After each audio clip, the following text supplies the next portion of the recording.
the main objective, the main agenda, which is the kingdom agenda, and which is is the most exciting part for me when it comes to this union. The fact that it's a union, it's a God union. I feel like just because I spoke about everything that I wanted to say, that was in my heart to say, concerning the mystery that is marriage and the mystery that is God's agenda here on earth. And I always say,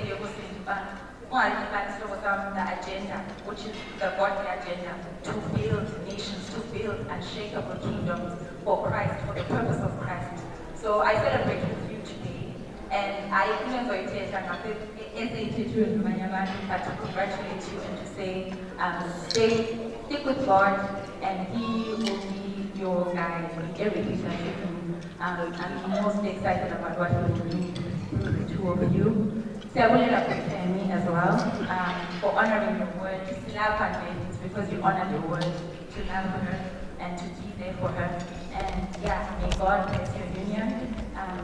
May He bless everything in Psalm 65:11, that you may crown the year with goodness, that work and try to overflow. So I'm just speaking that to your life, and I wish you all the very best.